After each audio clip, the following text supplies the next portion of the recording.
Hey everyone, welcome to part 1 of Painting My Professor. Today is the start of my series recording my current process for making an oil painting. I'm starting with making closer to scale mock-up of the piece in colored pencils, which I recently started learning to use this semester. I'm using the same Prismacolors that our whole class got at the start of drawing too. I'd never really gotten into colored pencils before, but using them under guidance in that class, I really got into them. I get a good sense of color and can pretty quickly feel out space with them, so I've started making mock-ups of all my oil paintings with colored pencils before I actually begin painting.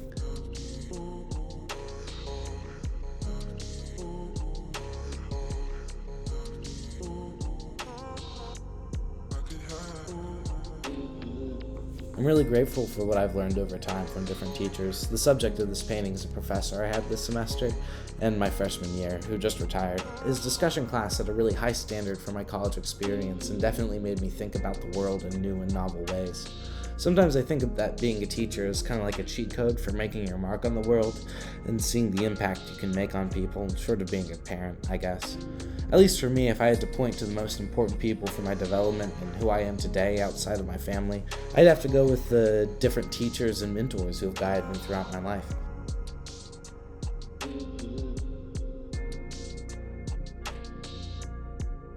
I'm experimenting a bit with my painting technique here, trying to more assiduously move from thin, gestural layers into thick, precise details. This is generally accepted as the best practice for oil painting, but I haven't always been the best with it in the past. I struggle with being patient and will often build up a smaller single area in a painting all at once instead of slowly building. I'm trying to get a good idea of his face first. For a portrait, the figure and face are obviously the most important, so I try to start by getting a hold of the likeness of the subject as quickly as possible, because if I can't get that right, then by the end it's all for naught. Drawing him first with colored pencil did a lot to help me get an initial idea, but I'm also going to be pre-drawing on smaller sheets of paper the other smaller intricate details of the piece, like the picture that's behind him and the contents of his desk.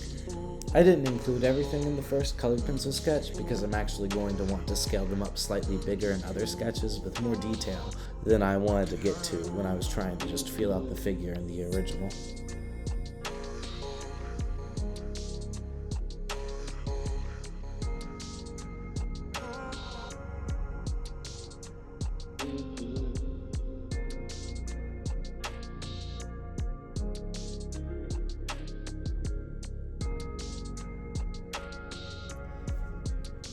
Sometimes I feel like my role as an artist is to create physical things in this world, stuff that's visually interesting, but like a very physical object that can be touched or held or seen.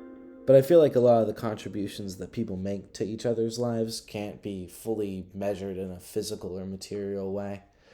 So, as an artist, I can give him this painting as a thank you for how he positively impacted me as a teacher. But no painting I ever make could really positively impact his life as much as his guidance as a teacher, or really the guidance of almost anyone as a teacher, can positively impact the lives of their students.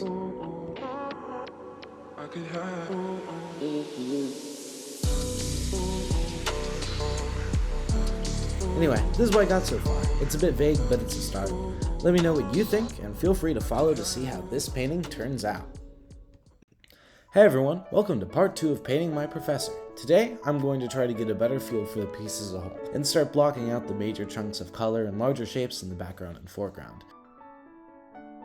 I'm trying to cover more of the canvas so that the final composition will be a bit clearer. Then, I'm going to develop more of his figure and face. I've remixed enough of his flesh tones to hopefully last me the rest of the painting, so I can also start on his arms. One of the first books in Professor Brown's class was In the Lake of the Woods by Tim O'Brien. It was a drama mystery following the disappearance of a veteran and failed Senate candidate's wife while they were vacationing at a friend's cabin in Lake of the Woods, Minnesota. It explored themes of identity, perception, and assumption, holding all the possible interpretations of its main character and the possible fates of his wife in this tense liminality. Reading it for class and engaging with O'Brien's writing advanced my understanding of the bounds of literature and the genre's unique ability to guide one's thought. The story is told in an experimental, out-of-order way that intersperses the backstories of its main characters with fully realized scenes depicting many possible solutions to the story's mystery. Structure forces the reader to pick from a staggering amount of possibilities to interpret a final definitive course of events, each one emphasizing different truths of its characters and their backstories as their pasts are slowly revealed. I don't think I ever would have heard about this book outside of Professor Brown's class, and I would highly recommend it to anyone interested. It made me ask questions about the true nature of a person, and whether or not that true nature can be known by anyone in their life, or even themselves. I struggled with getting the face right for this painting. In the art I create, I sometimes try to bring out what I think of as the most correct possible image, that I start with broad strokes hinting at the subject and whittle down the details until the definite version of the image is clarified. Sometimes it feels like the right way for a piece to look comes naturally to me, but sometimes it feels like it has to be impossible, because there's only one right way and an infinite amount of wrong ones. The picture I'm holding and looking at as I paint isn't the same as my main reference and the one I based the colored pencil mock-up on. It's a slightly worse angle, but he's smiling with teeth in this one, so I'm incorporating elements of it into the painting.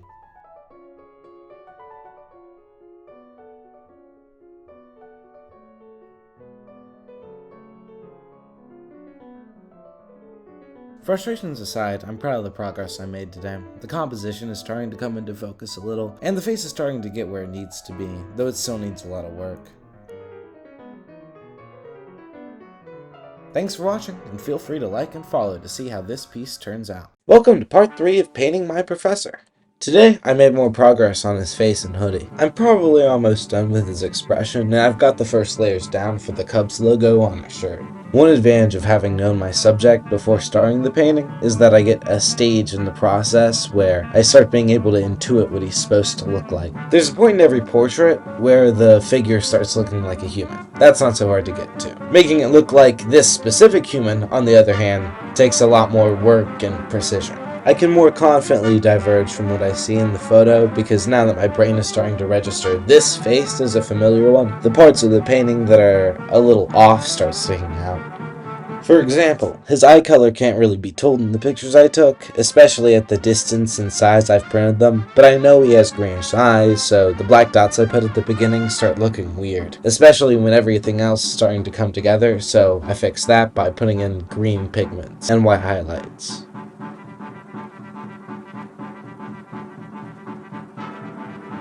Professor Brown had us read Cormac McCarthy's The Road in his class. It's the only one of McCarthy's books that I've read, but from The Road alone I know I need to read more of his stuff. It follows the journey of a father and son through a cold, dangerous post-apocalyptic America. The harsh setting and minimalist writing style yield a unique tone that I've never experienced before in a book, and masterfully highlight themes of human desperation, love, and hope. It has a happy ending, but in a way that feels intentional and not unnatural, even if there is a bit of tonal whiplash as the book comes to its close. Professor Brown said on this book and its author that every Cormac McCarthy story is about good versus evil, and The Road is the only one where evil doesn't win. A lot of my class thought the ending was a dream or hallucination or something, but from what I've been told by Cormac McCarthy fans, his work is about the real and the dark truth. The Road builds a certain visceral realism to its violence and suffering, its unflinching writing of desperate people. It may be about an unreal world, but it's not a fantasy. I do not lose trust in the narrator when good things happen in the story or when people are kind, because good deeds and kindness are just as true, real expressions of human nature as violence and cruelty. I'm proud of how far I'm getting into this painting. Soon I'm going to move on to the smaller details in the background and foreground. Tomorrow I'm making scaled up sketches of the little details with colored pencils.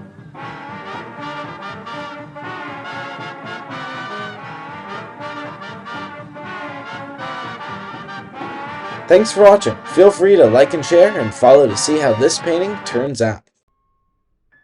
Welcome to part 4 of Painting My Professor. Today I'm going to spend more time detailing other minor details of the painting. I've gotten a lot of the very basic vital details in, so now I'm starting to turn my attention to the composition as a whole. I'm beginning by making more complete sketches of some of the secondary details, like the frame photo behind him, the picture and Harley Davidson mousepad on his desk, and the tattoo of a compass on his right forearm. I am making these sketches to the scale of the painting so I can get more detail in. The process helps me get a better idea of important shapes and angles that I'll later have to paint.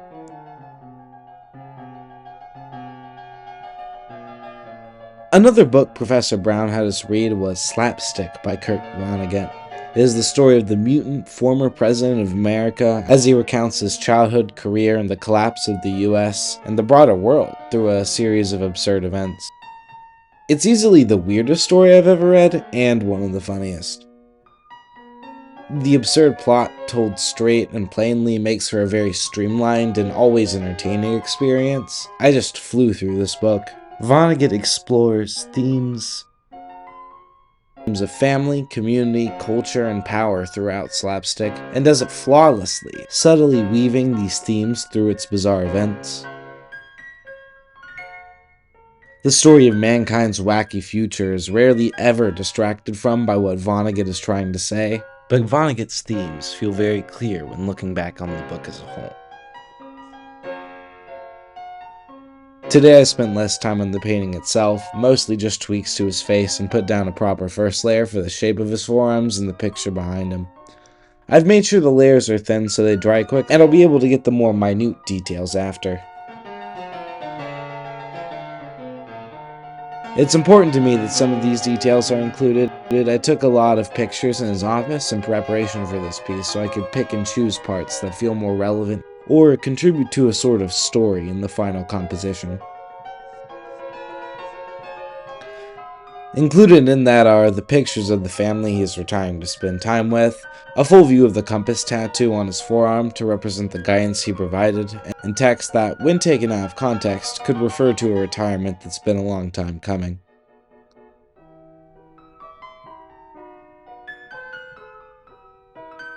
Anyway, I like how the portrait is turning out, and I'm excited to get started on the more intricate layers of the secondary details. Feel free to like and share and follow to see how this painting turns out. Welcome to part 5 of Painting My Professor. Today I made progress developing the edges of his arms and got a little further on the tattoo, which I know is going to take several layers of development before it's where it needs to be. I also got further in getting his face and expression where they need to be, though I also lost a heap of time making and fixing mistakes today.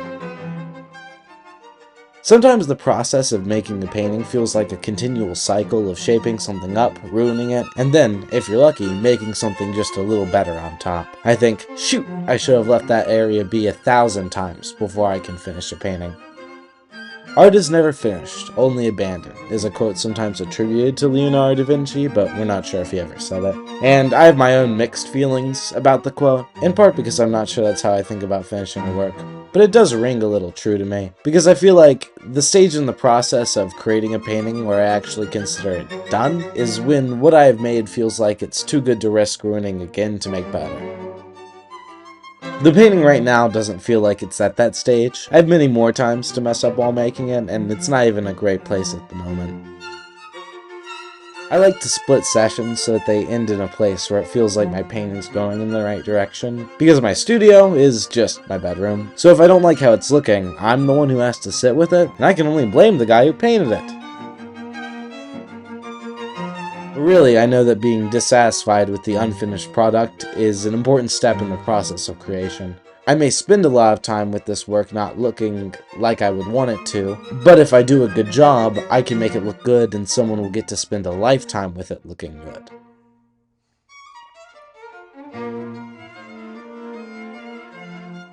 I think one of the important active roles of the artist is a subtractive one. There's an infinite amount of ways that a painting can look or turn out, and with every brushstroke the artist constrains those possibilities into a more ideal image. In this way, making a painting is almost a practice of selection, and the end of that practice, selecting the final image, stopping the painting, is itself a creative act.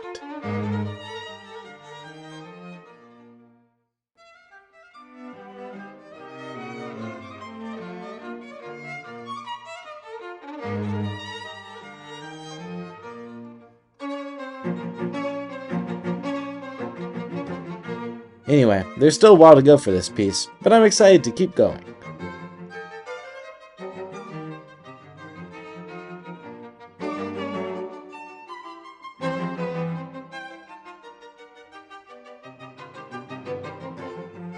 If you enjoyed the video, feel free to like, comment, and follow to see how this painting turns out. Welcome to part 5 of Painting My Professor. Today I spent a lot of time getting the face back to a better state after I left it looking unfinished yesterday. It still has a way to go. I always take the most time trying to get the face right because it's the most important part of the portrait. I was able to get a good layer of detail and line work for the picture behind him and his tattoo today. The definite lines of the text are starting to come into focus, and those can be the hardest, or at least the most redone parts of a painting. Fonts and text are always a bit difficult, in part because my handwriting has never been good, but also because there's such a fine barrier between not enough pressure to make a clean, solid line, and so much pressure that I actually create two lines, or make a nondescript, lumpy line that's hard to straighten. A common rule of thumb when working with oil is to paint from dark to light, and one reason I think for that is because it's much easier to make a dark line straight by cutting into its sides with light strokes than to cut across light surfaces and just hope you can get the line right with a steady hand on the first try. Also, text draws people's attention, and we're pretty good at identifying if it doesn't look right, especially since I'm trying to paint printed text with a uniform font instead of handwriting.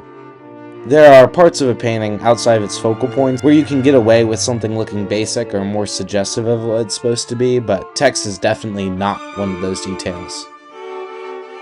If I want what I'm making to be something worth looking at for an extended period of time, it's worth making sure everything that they might notice looks right. I feel like as these videos go on, it looks like I'm making less progress for each than I had been at the start. And part of that is I'm trying to make these videos under 3 minutes now, but it's also a natural thing to happen as the painting goes on. At the start I was able to cover the canvas quickly with looser, more gestural strokes, because I was just trying to get an idea of the major shapes and forms, but as I go I start to need to focus more on these smaller, more constrained strokes, as I address and attempt to depict the more specific and particular details. This part in the process can sometimes be a bit draining, because I'm having to work up and build on small parts, spending a lot of time making just a tiny area look right, because I can take a step back from my painting and it looks like I just spent a couple hours worrying about an inch or two of my canvas. It's a bit of a mood boost when I'm in the weeds working on a painting and get to pull away to see how its overall composition has developed. I don't get as much of that when I spend most of the time working on a tiny area. But I want my paintings to look right at about any distance, so I tell myself that this time on the little things is still worth it to make the painting as good as it can be. Anyway, I like how this is turning out. I especially like how the compass is looking. It feels like I got the main shapes of the center down, so I'll be able to layer the other vibrant colors on his arm tattoo.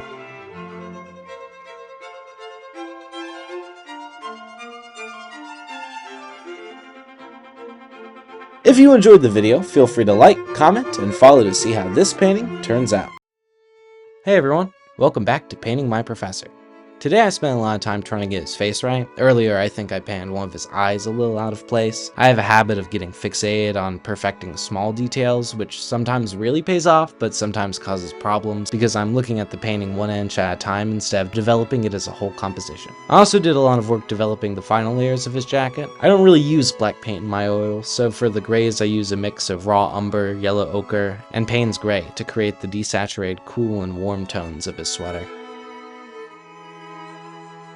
When I first got into oil painting, I used a box of miscellaneous paints my teacher owned, even for personal pieces like that of my grandfather and my sister and I. The paints in the box were all different brands and levels of quality, and many of them had been dried shut, so to get the paints out you'd have to squeeze it out through the holes in the tubes.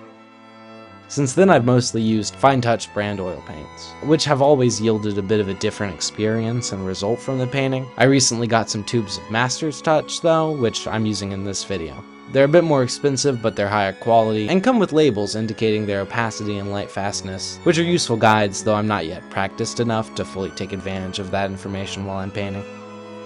I made a lot of progress on his tattoo as well. I'm glad its finer details are starting to come in, even though in the video I think it looks a bit muddled. It includes a lot of images of nature, like trees and the aurora borealis, and I hope in the final composition these details come through without looking weird.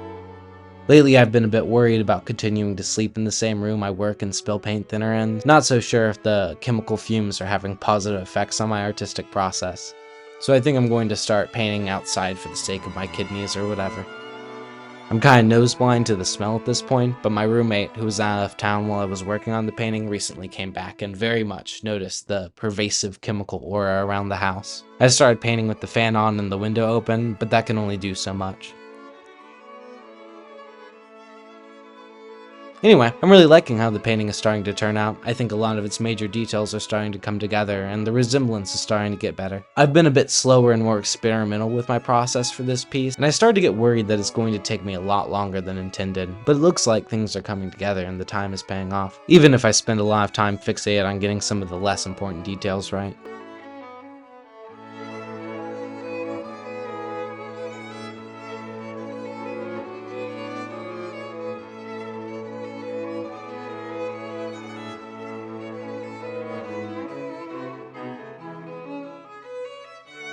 Anyway, thank you for watching. Feel free to like, follow, and share if you enjoyed the video.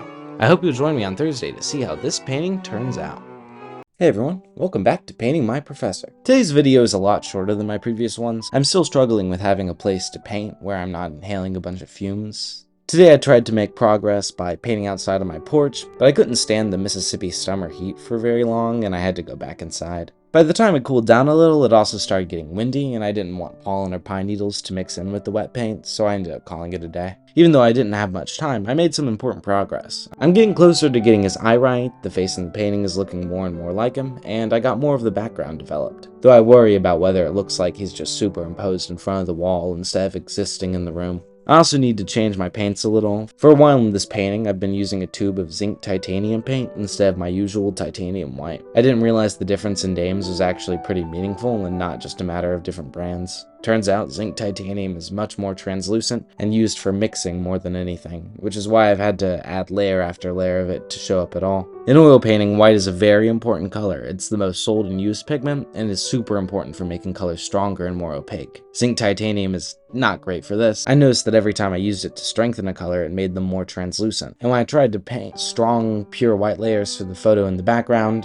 it wasn't looking right. I was complaining about this to a friend who also paints, and he said, "Oh yeah, zinc titanium's the worst. I hate it." Kinda ended up solving the mystery. Hopefully once I have an actually strong white for layering, I'll be able to save a bunch of time on mixing and layering. But I also might make a switch to working on some non-oil commissions on the channel in the meantime while I'm figuring out the paint thinner problem. Anyway, thanks for watching.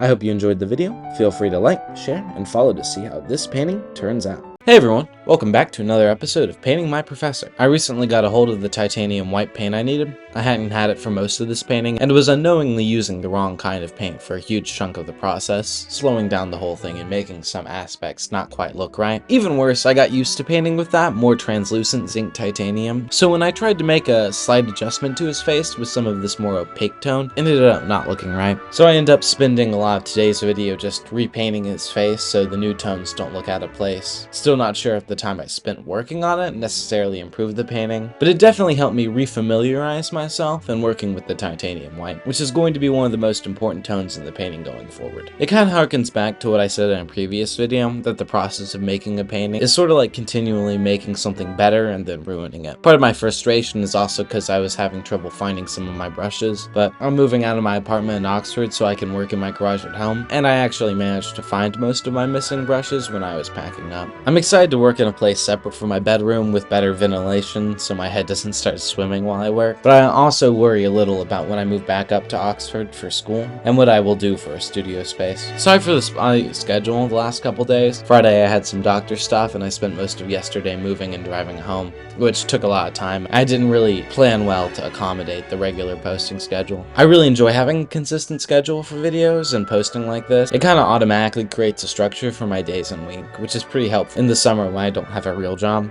Working with and maintaining a schedule like this sort of demands I lay out my day with sufficient time to do art, write, record, and edit. It's not exactly labor intensive, but it can be pretty time consuming. If nothing else, I feel like I'm building useful skills and being somewhat productive. I put the other commission on hold and refocused on finishing this painting for a couple reasons. I had stopped in the first place because I didn't have the right paint, and I didn't want to be working and sleeping long term with the fumes. But I got that paint, and since I was about to move home, I wasn't too worried about working with the fumes for a day or two. Mainly though, and I can't get into the reason without spoiling the surprise, I'm anticipating a deadline for this painting around early July. And this painting has taken me much longer than I expected to make the progress that I have, so I figured I ought to get back to working on it as early as possible just to be safe. Hopefully with the right resources, environment, and a solid deadline now in my purview, progress on this painting will go a lot faster and more predictably.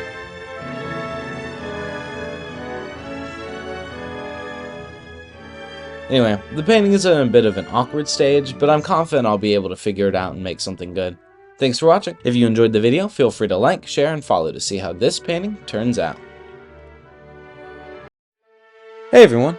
Welcome back to Painting My Professor. Today is my first video working in my studio back at home. It's a lot bigger and better ventilated, and has the added benefit of being separate from my bedroom. I still didn't make much progress outside of his face today, but that's okay, because I'm a lot happier with how it's looking, and I should be able to pretty quickly get a hold of the secondary details of the piece. Another book that Professor Brown had us read was Just Mercy, a story of justice and redemption. It's a memoir by attorney Brian Stevenson, and follows his experiences defending clients from various, often disadvantaged backgrounds. In particular, the novel focuses on and continually returns to Stevenson's 6-year-long efforts to free and save Walter McMillian from death row. McMillian had been wrongfully convicted of the murder of Rhonda Morrison, and the case is actually very interesting. The jury at his original trial, after declaring him guilty based on confessions later found to be coerced and dishonest, had sentenced him to life imprisonment. However, the trial's judge exercised something called judicial override, an Alabama doctrine that allowed a judge to overrule the sentencing originally recommended by the jury, and he flipped McMillian's sentence to a death penalty. Luckily, Alabama abolished judicial override in 2017, because that's honestly an insane law. McMillian was at a church fish fry at the time of the crime, and his presence was attested by several witnesses, but their testimonies were ignored by the mostly white jury, a state of affairs intentionally engineered by the prosecution, who had moved the trial from the 40% black Monroe County to the 80% white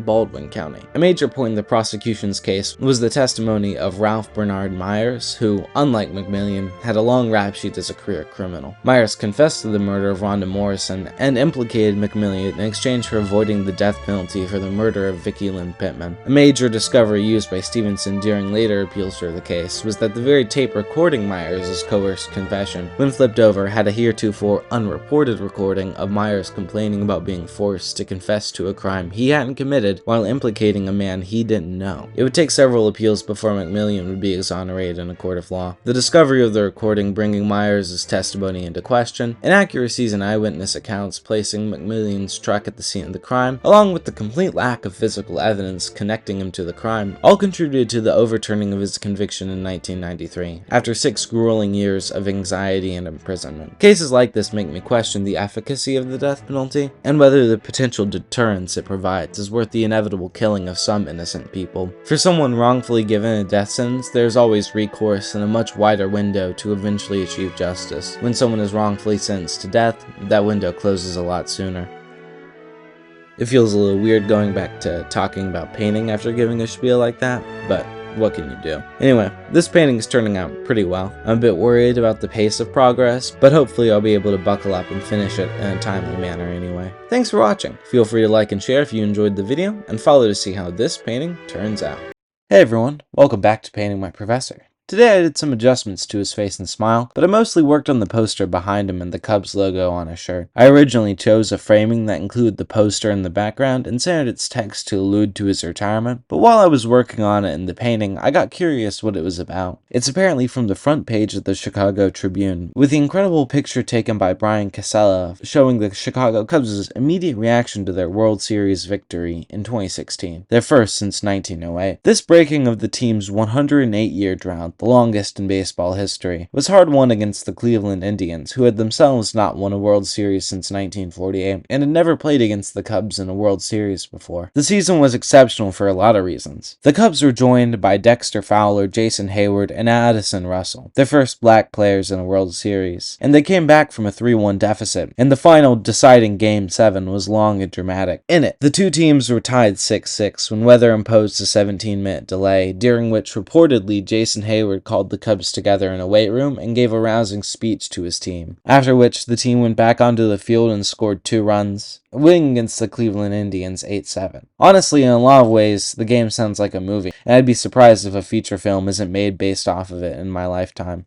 It was cool learning about the poster, and with the context of their long struggle and the tension of the game, the rapt celebration of the players in the photograph makes a lot more sense. And I'm more able to appreciate what was previously just a pretty cool picture. Betting on the underdog, and not in the Kalshi way, can be a pretty high-risk, high-reward thing to get emotionally invested in, but I'm sure times like this make the century-long wait feel worth it. It's sort of a challenge trying to get the text in the background right. I'm working with thin lines which have to maintain some illusion of consistency, so it looks like a font. My handwriting is nowhere near that good, so I have to kind of imagine the process as a series of shapes, and I have to be very careful with their size in relation to one another, since that's a thing we expect to stay consistent across text. The Chicago Tribune uses Mercury text font, which is a pretty cool style that's neither ugly nor pretentious, but it does have these smooth lines and serifs that were a bit of a headache to get right. Though I think I did a good enough job in the end. Having the titanium white oil was super helpful in this case especially, since I was able to get the thick, solid white borders of the newspaper without having to layer the area over and over again. And I was able to more quickly make adjustments to the white spaces between the letters in a single stroke, so I didn't have to risk messing the letters up by having to layer the same correction 5 times. For the same reason, the paint was really useful when I was working on the Cubs logo in the center of his sweater,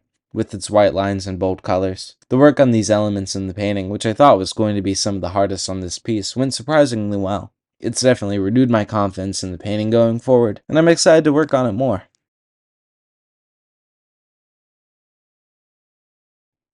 Anyway, thanks for watching. If you enjoyed the video, feel free to like, share, and follow to see how this painting turns out. Hey everyone, welcome back to Painting My Professor. Today I mostly worked on the picture of his family, and I think I've more or less gotten that part finished. I knew it was going to be a major difficulty in the process, but honestly I feel like I breezed past it pretty quickly. Now that I've got all the paints I needed and I've sort of refamiliarized myself with the portrait painting process, a lot of the parts of the work that I was kind of dreading are going a lot better than expected. I hope to be able to finish it, or at least be pretty close to finishing it, by the end of the week. It was important for me to get a view of his family within the portrait, because it's not just supposed to represent him in his career so far, but also to give an indication of the life that he's retiring to participate in. I've been rethinking the composition a little and considering some minor adjustments. Originally, I was planning to include a book on his desk that he had in his office that was the Chicago Cubs Complete Encyclopedia, but in its placement on the desk, it was going to be a large, distracting object that would dominate the composition more than the picture of his family. Also, because the poster in the background and the logo on his shirt, I worried that the painting was starting to look like it was, in a way, about the Cubs and not Professor Brown, which I wasn't going for. I think to kind of avoid this skewing, I should try to make sure that the other elements of the painting that point to aspects of his personality, interests, and career are somewhat equally emphasized, which I can't really do when I have a ton of instances representing one interest, and at most one instance representing each of the others. I've started being able to conceptualize what the painting is going to look like as a whole, and the areas and parts I have to do next all are feeling like steps that are solidly bringing the painting closer to completion. This stage in the process is when I start making a lot of the adjustments to the composition, since I now have a strong idea and basis for what's going to be important in the painting. Even for commissions where I'm given a single picture to work from, I still stop roughly around this date and consider what details I'm trying to emphasize, what things need to be rendered completely, and what things I ought to just suggest. Then precise lines and detail can draw attention to things that aren't really the focus of the painting, or can create a cluttered, uncomfortable composition. The same can happen when working with colors that have extreme contrasts in temperature and value, as those often draw attention, as do pure colors with intense saturation. If I do my job right, the viewer's attention should be drawn pretty reliably to his face. The big pop of white in the picture behind his head might end up distracting from it, or drawing more attention, but hopefully it also leads the eye to his face, which you generally want to be the focal point of any portrait. Hopefully there's a somewhat clear diagonal line of attention that leads you from his face to his sweater to the tattoo on his right arm, and that the window on the far right creates a sort of secondary frame of the painting that better centers him and also creates a secondary vertical line of attention that, with the sill, creates a bit of a implied arrow pointing at the table and picture of his family, and that leads to his left arm, that then leads the eye across the other implements of the table and back to his tattoo. Anyway, it seems like this painting is coming along pretty well. I'm past the hump, and at a stage where I get excited to see how it looks at the end of each day. Thanks for watching. Feel free to like and share if you enjoyed the video, and follow to see how this painting turns out.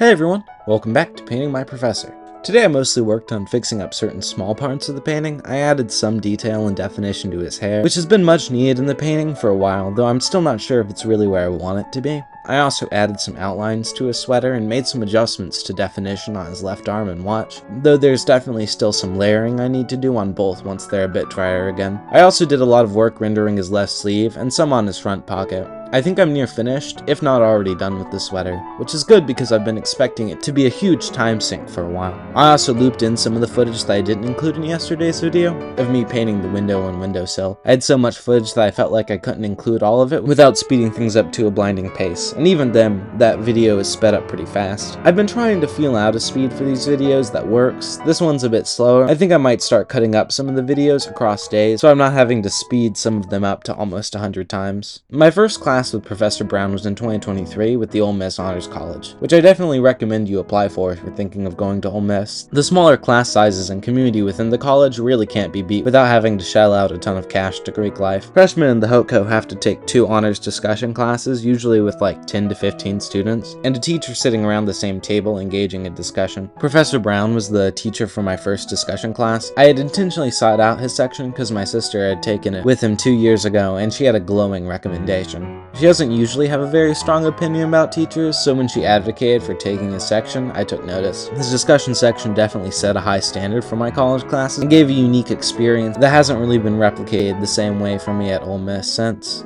We covered a very broad range of subjects and social issues, often with the required reading of different articles from varying perspectives before each class. He did a great job asking questions to challenge us and further our understanding of a lot of topics, and did a lot to facilitate productive discussion between us. One of the most memorable classes we had was when he had us meet outside our usual room. The whole class made a trip to Square Books, an awesome bookstore in Oxford that's a must-see if you're visiting and a fan of literature. I've stumbled upon some of my favorite books there, and they have a ton of stuff from Mississippi authors. Their building is 2 stories, and our class met in the cafe on the 2nd floor, which also had a neat, scenic balcony with tables. The purpose of meeting there was to impress upon us a little bit of the value of literature and the magic of that bookstore specifically. The next and final class I took from Professor Brown was during my most recent semester, junior year. It was a 1-hour class. Every week we had a different student be given the floor to choose their own topic. They got to ask questions, send out a reading the day before, and overall lead the discussion while Professor Brown facilitated and kept everything on track. The discussion subject I chose was art. Go figure.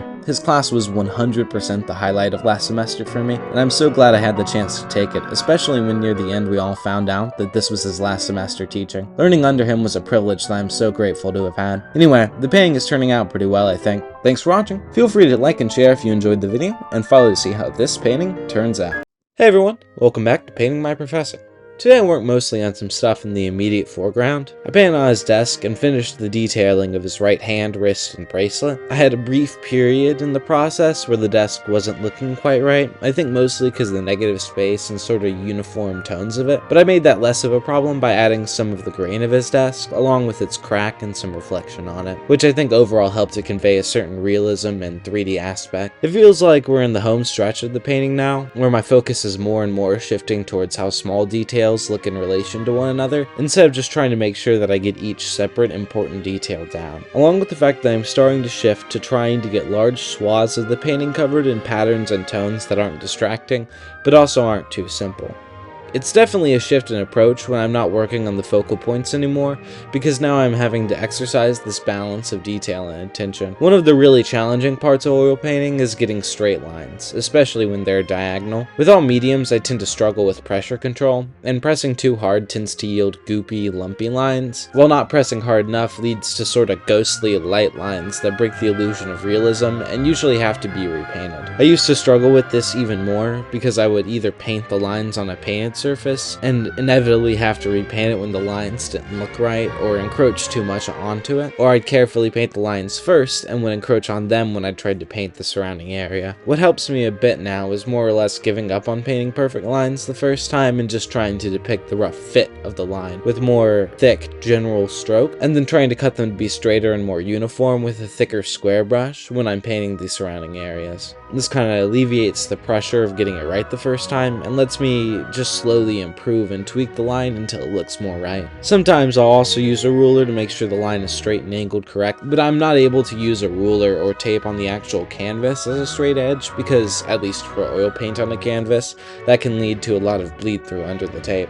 And it's hard to stick the tape to the oil paint when you're not sure how dry it is. I have used tape as a straight edge when making acrylic paintings before though, so it's more a matter of medium than anything. His bracelet and watch are both shades of mostly black, but I was taught to never use black in oil painting, or more accurately, I was taught to mix my own. For this painting, the darkest shades are usually a mix of Payne's gray and burnt umber. For his watch, I used more gray, and for the bracelet, I used more umber. The difference becomes clear when I apply white highlights to the still drying surfaces. The different amounts cause the highlights of his watch to have a cooler, more metallic look, and the bracelet to have a warmer, more leathery look.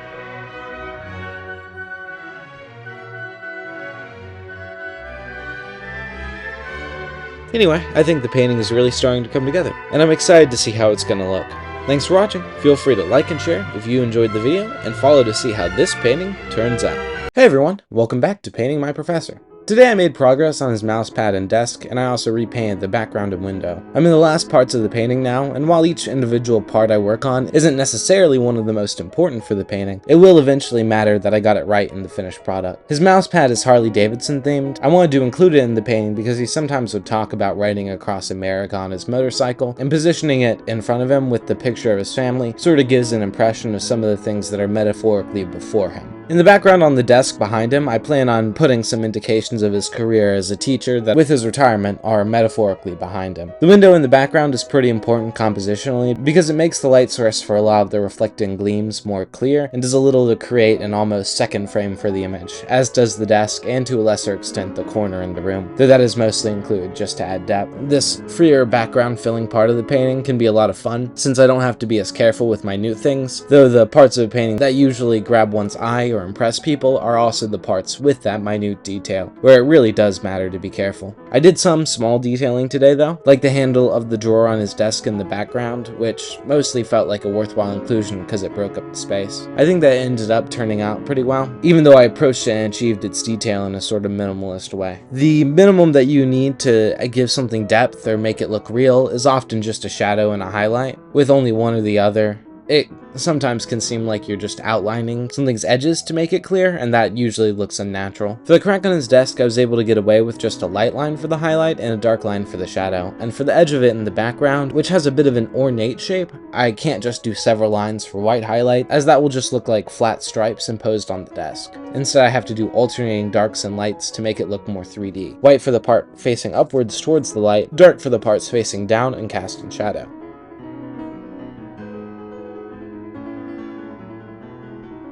Metal is highly reflective naturally, so to effectively communicate it at all, you usually end up needing to add a lot of reflective elements. So for the handle, I needed to give it multiple reflection points. It has a primary highlight on its top and a secondary highlight on its bottom, and its grays include warm and cool tones in different places to show that it is reflecting different surfaces. I generally could get away with not having much reflective on his desk and the other wooden parts of the painting, but putting extra effort in to make the wood seem like a reflective surface gives the impression that it's exceedingly clean and polished. Plus, painting it can be a lot of fun.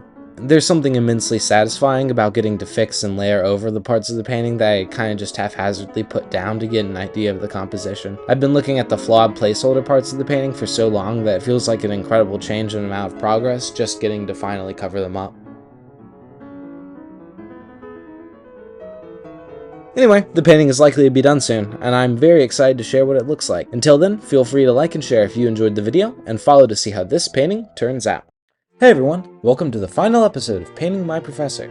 Today I put in the final touches for Professor Brown's portrait, mostly finishing up the mouse pad and doing the last parts of his background. Unfortunately, I forgot to hit the record button a couple of times in the process, so there's a couple gaps in production this time, In his desk behind him, I put in suggestions of some books that we read in his class. I didn't include the titles, mostly because they'd be a tedious ordeal and wouldn't add much. There's enough text on the painting that has slightly more elevated meaning, and the things behind him on the desk are not quite supposed to be the priority. The books in the picture of him with the student are all blurrier and less focused because they represent his career in a teacher, which is, in a sense, behind him. They're meant to contrast the picture of his family and the Harley-Davidson mousepad, which represent the relationships and activities that he'll now be able to more appreciate in his retirement. In this way, I hope to immortalize both some of his past and potential future, along with the moment in his present that the painting depicts. I did try to include enough detail in the spines of the books that if one was familiar with those editions, the ones we read in class, they should be able to guess at them, being from left to right, Cormac McCarthy's The Road, Kurt Vonnegut's Slapstick, and Tim O'Brien's In the Lake of the Woods. I originally had the books laid out in a messy stack, but I thought it looked too disordered and it introduced some problems with the perspective, so I just settled on making them more neatly stood up next to each other.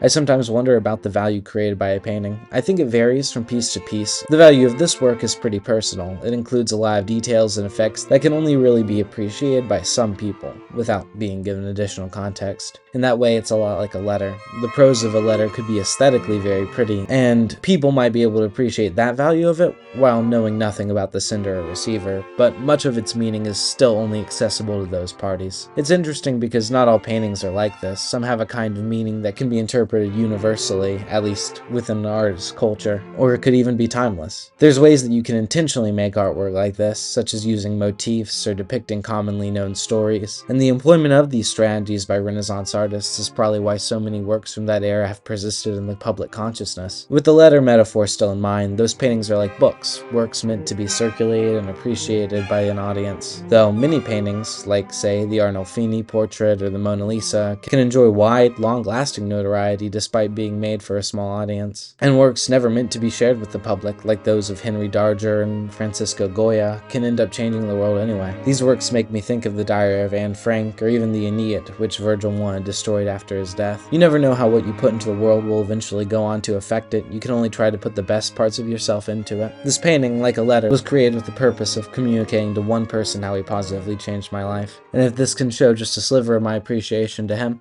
then that's what matters most.